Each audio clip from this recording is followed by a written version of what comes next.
गो।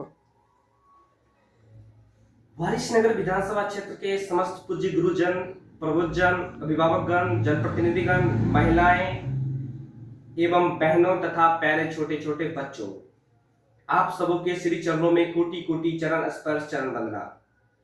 वारिसनगर विधानसभा क्षेत्र की आवाज आपके द्वार तक, सफलता तक आपकी पहुंच। अब तक देखा कब तक देखोगे, शिक्षित न होगे तो बोल कैसे पाओगे। ये तो अधिकार है हमारा, बच के कहां जाओगे।